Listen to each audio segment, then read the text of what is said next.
दुनिया भर में कोरोना वायरस के एक नए वेरिएंट ओमिक्रॉन के तेजी से फैलने की खबरें आ रही हैं। बहुत से देशों में तेजी से एहतियाती कदम भी उठाना शुरू कर दिया है।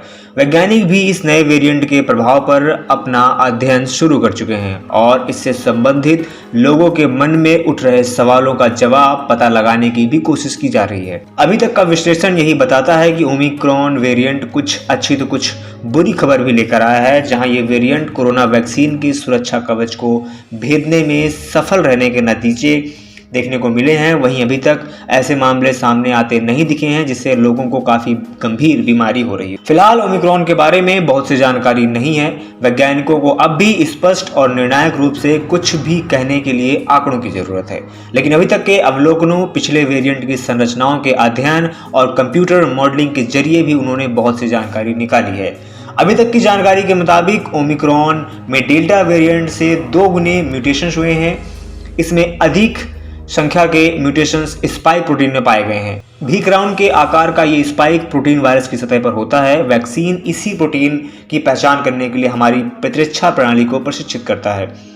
इस वेरिएंट ने दुनिया में सभी को चौंकाया है। डेल्टा वेरिएंट को फैले काफी समय हो गया था। ऐसे में लोगों सहित वैज्ञानिकों को भी लगने लगा था कि घातक डेल्टा वेरिएंट की वजह से आई लहर अंतिम बड़ी लहर होगी, जैसा कि 2019-18 में इन्फ्लुएंजा महामारी के समय हुआ था, लेकिन ऐसा नहीं हुआ और ओमिक्रॉन के तेज प्रसार ने लोगों को चिंता में डाल दिया है। ओमिक्रॉन में जहां म्यूटेशन हुआ है उससे 2 बातें सामने दिखाई दे रही हैं। पहली तो ये कि वायरस में कुछ हद तक वैक्सीन के प्रभाव से बच निकलने की क्षमता है। वायरस में कुछ स्पाइक म्यूटेशन की उन जगहों पर मिले हैं जो ऐसे वेरिएंट में देखे गए हैं जो तेजी से फैलते थे।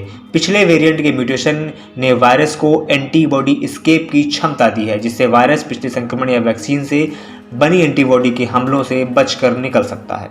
ऐसा लगता है कि ओमिक्रॉन शरीर की दूसरी पंक्ति की सुरक्षा टी कोशिकाओं से पूरी तरह अप्रभावित नहीं रहता है। टी कोशिकाएं एंटीबॉडी के साथ मिलकर संक्रमण से निपटती हैं। यदि वायरस एंटीबॉडी के हमले से बच भी जाता है तो टी कोशिकाएं संक्रमित कोशिकाओं को खत्म करने का काम करती हैं। वैज्ञानिकों ने इस बात पर ध्यान दिया है कि आखिर म्यूटेशन वायरस के किस इलाके में हो रहे। ब्लूमबर्ग की रिपोर्ट में दक्षिण अफ्रीका में केपटाउन यूनिवर्सिटी के इम्यूनोलॉजिस्ट वेंडी बर्गस ने बताया कि बहुत से म्यूटेंट्स स्पाइक प्रोटीन के हॉटस्पॉट में होते हैं जो एंटीबॉडी से जुड़ने के लिहाज से विशेष होते हैं। हमने ये अनुमान लगाया है कि बहुत सी टी कोशिकाओं की प्रतिक्रिया अब भी ओमिक्रॉन के खिलाफ सक्रिय होंगी, यानी अब भी बहुत खतरनाक होगा। इसकी संभावना कम ही दिखाई दे रही है। शोधकर्ताओं ने इन अनुमानों की पुष्टि करने के लिए और आंकड़े हासिल कर उनका परीक्षण करना शुरू कर दिया है, लेकिन शुरुआती कंप्यूटर विश्लेषण इन अनुमानों का समर्थन कर रहे हैं। अभी उन्हें टी कोशिकाओं की प्रतिक्रिया को भी जानना है, जहां कुछ म्यूटेशन पहले भी देखे जा चुके हैं, बहुत से बिल्कुल नए हैं जिनका विस्तार विश्लेषण करने की जरूरत है। ANP टाइम्स की रिपोर्ट।